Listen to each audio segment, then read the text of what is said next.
जय हिंद मित्रों। आज के जीवन में सबसे बड़ा आविष्कार वही है जो किसी लाचार व्यक्ति के चेहरे पे मुस्कान ला सके, और सबसे बड़ा सिद्धांत भी वही है जो अपनी माटी और संस्कृति के लिए झुकने से मना कर दे।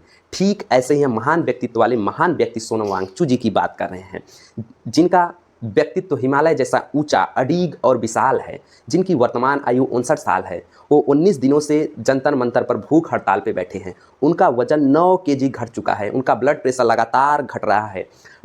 डॉक्टरों का कहना है कि शरीर अपनी ही मांसपेशियों को खाना शुरू कर दिया है। लोग उन्हें हंगर स्ट्राइक तोड़ने के लिए बोल रहे हैं, तो वे ऐसे में काफ़ी नाराज़ हो रहे हैं। वे बोल रहे हैं कि आप लोग हमें डीमोटिवेट कर रहे हैं।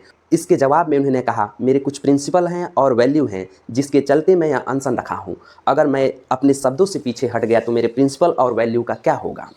आज लद्दाख से हजारों किलोमीटर दूर तपती गर्मी में दिल्ली के जंतर मंतर पर सोनम वांगचुक अपनी जान की बाजी लगाकर बैठे हैं।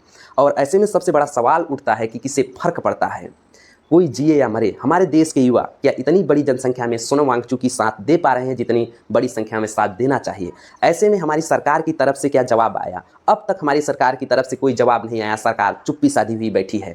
सरकार तभी झुकती है जब जनता झुकाती है, जनता प्रेशर बनाती है। किसी एक व्यक्ति के सहारे इतने बड़े सपनों को साकार करना सपना जैसा लगता है। ऐसे में सवाल उठता है कि सोनम वांगचुक की मांग क्या है? लद्दाख में शेड्यूल 6 लागू हो और धर्मेंद्र प्रधान का इस्तीफा हो। शेड्यूल 6 क्या कहता है? शेड्यूल 6 कहता है कि भारत सरकार जिन राज्यों में शेड्यूल 6 लागू करेगा, वहाँ पे सरकार जो है नेचर डिस्टर्ब नहीं कर सकती है, न तो नदियाँ दूषित कर सकती है, न तो एक निश्चित सीमा के ऊपर बिल्डिंग बना सकती है, न भूमि का हस्तांतरण कर सकती है, न तो प्रबंधन कर सकती है, न कारखाने खोल सकती है। अगर वहाँ पे कारखाने खोलेंगी तो वहाँ की जनता के अनुमति लेना पड़ेगा। बिना अनुमति के कोई कार्य नहीं कर सकती हैं। अब ऐसे में सोनम वांगचुक से सवाल पूछा गया, क्या धर्मेंद्र प्रधान के इस्तीफा के बाद नकल रुक जाएगा? तो सोनम वांगचुक जी ने जवाब में कहा कि कम से कम तो शुरुआत तो होनी चाहिए। 3 मई को नीट का पेपर लीक होता है, सरकार पे दबाव बनता है, सीबीआई गठित होती है, री एग्जाम होता है जिसमें 13 से अधिक लोग गिरफ्तार होते हैं। बात सिर्फ एक इंसान की नहीं है। लद्दाख में पर्यावरण का चीरहरण हो रहा है तो वही देश के बाकी हिस्सों में बच्चों के भविष्य को नीलाम किया जा रहा है। पुलिस रिकॉर्डों, मीडिया रिपोर्टों और परिवारों के बयानों के हिसाब से लगभग 14 से अधिक आत्महत्या की खबरें सामने आई थी। 1 या 2 पेपर नहीं, 70 से अधिक पेपर लीक। और ऐसे में सरकार की जवाबदेही जीरो है। जो बच्चे सालों तक बंद कमरों में भूखे पेट रहकर तैयारी करते हैं, उनके सपनों को चंद रुपयों में नीलाम किया जा रहा है। सबको पता है सोनम वांगचुक एक महान शिक्षक, एक महान वैज्ञानिक हैं। उन्होंने सूखी लद्दाख में पानी पीने के लिए आइस स्तूफा बनाया, आर्मी के जवानों के लिए टेंट उपलब्ध कराएं। आज उनकी शरीर अंतिम सांसें ले रही है। क्या यह इतिहास भारत में फिर से दोबारा दोहराया जाएगा? जैसे 1952 में पेट्टू श्री रामलू के 58 दिनों के भूख हड़ताल के बाद उनकी मृत्यु हो जाती है, तब जाकर सरकार की आंखें खुलती है और भाषा के आधार पर आंध्र प्रदेश को भारत का पहला राज्य बनाया जाता है।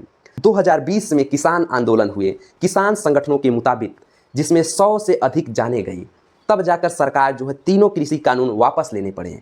वहीं देश में एक बहुत बड़ा आंदोलन जीडी अग्रवाल साहब का है, जिन्होंने 111 दिनों तक गंगा नदी की निर्मलता और अविरलता के लिए अपने प्राणों का बलिदान दे देते हैं। और सरकार की तरफ से बस एक ट्वीट आता है और काम खत्म हो जाता है। 20 जुलाई को सोनम वांगचुक जंतर मंतर से संसद तक मार्च करेंगे। ऐसे में सोनम वांगचुक का आग्रह है कि देश के युवा, किसान, मजदूर, विद्वान, सोशल मीडिया सभी साथ में आए और इस आंदोलन को सफल बनाएं। आज देश का जो माहौल है उसे देखकर सांसें थम जाती हैं। हमें लगता है बातचीत करके सरकार को आंदोलन खत्म करना चाहिए। बस इतना कहना चाहूँगा, क्या युवाओं के कंधों पर युग की कहानी चलती है? इतिहास उधर मुड़ जाता है जिस ओर ये जवानी चलती है। ऐसे में क्या इस देश के 65% युवा सोनम वांगचुक के साथ मिलकर इस आंदोलन को सफल बनाएंगे? आपकी क्या राय है? कमेंट में बताना ना भूले। जय हिंद।